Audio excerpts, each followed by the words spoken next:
today let's talk about physical examination of a inguinal hernia. So I think, as you know, there are different kinds of hernia. So one thing is a groin hernia. In addition to the groin hernias, there can be umbilical hernias, which is coming around the umbilicus. We call it paraumbilical hernia, and also sometimes incisional hernias in a patient who has had a previous surgery operation through the surgical scar. You can get an incisional hernia.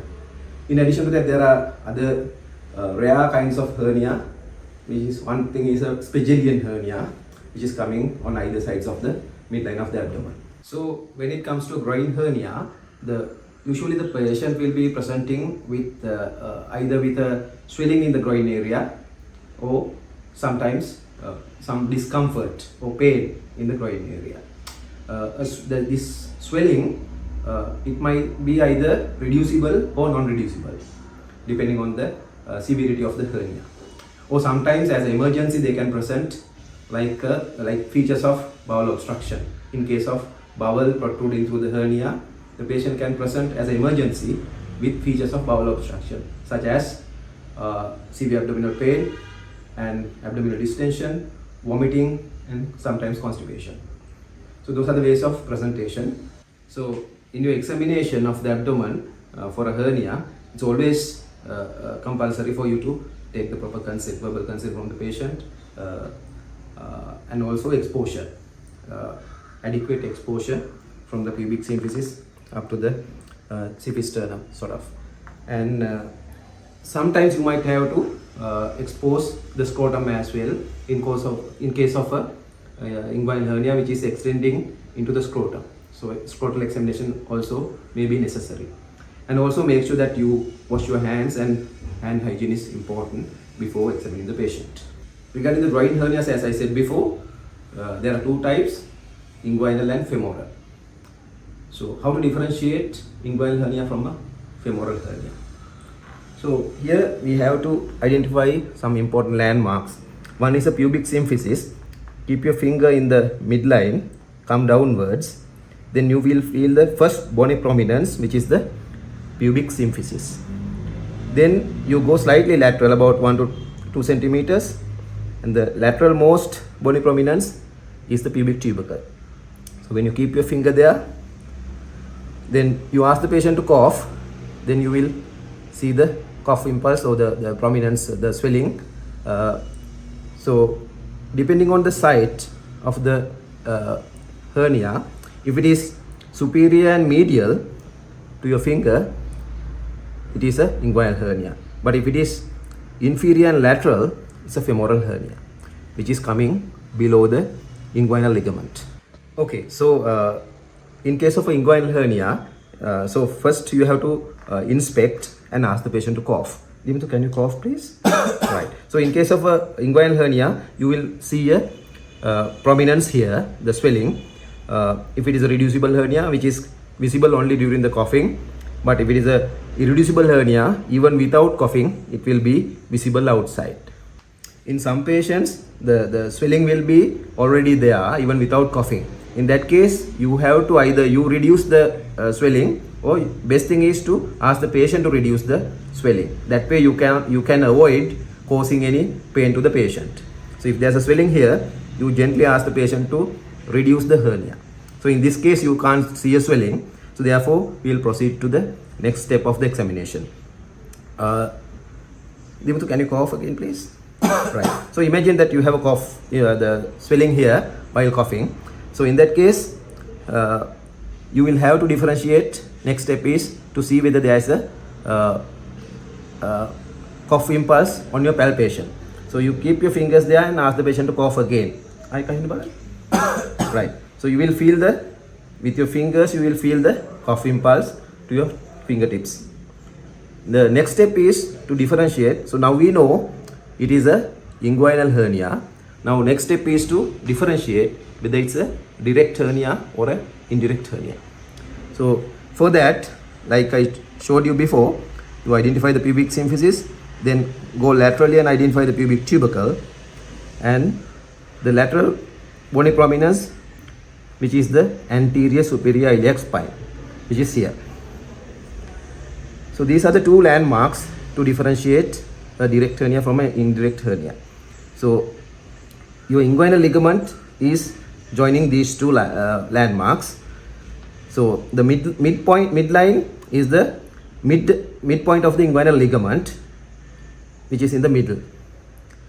And if you go about 1 to 2 centimeters above, that is the deep ring. So you keep your thumb over the deep ring and press it hard. That way you obliterate the deep ring. Now you ask the patient to cough again. Can you cough again, Dimatu? Yeah. Okay, thank you. And in that case, if you see a swelling here, which is medial to your deep ring, it is a direct inguinal hernia. But if you don't see a swelling while you are obliterating the deep ring, then you again ask the patient to cough.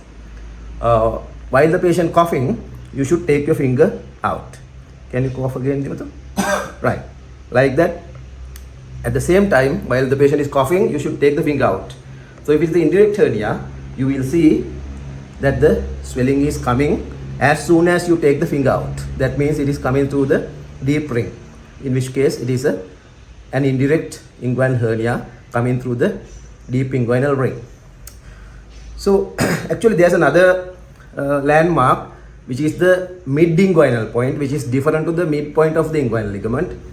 That is the midpoint between the anterior superior iliac spine and the pubic symphysis, not the pubic tubercle. The midpoint, which is a landmark for the femoral artery, not for the hernias. In case of a inguinal hernia examination, it is somewhat compulsory to examine the patient in the standing position as well. That will help to identify two things. One thing is hernia on the affected side, which is not visible on the lying down position, will become visible, more prominent on the standing position. The other thing is, even if you identify a hernia on this side, if you stand up the patient and examine, you will see other hernias on the contralateral side or any other umbilical hernia and other hernias as well. So therefore, it is always advisable to examine the patient in the standing position as well.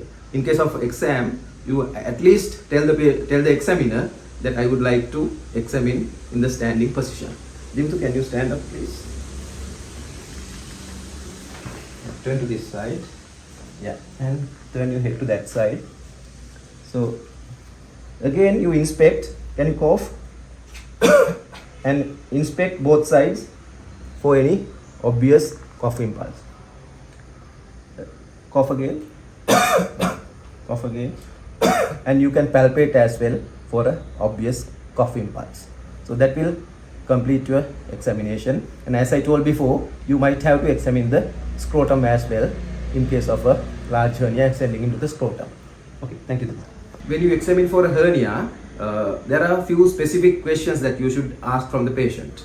So remember that you should ask only the specific questions without going into medical jargon. So one thing is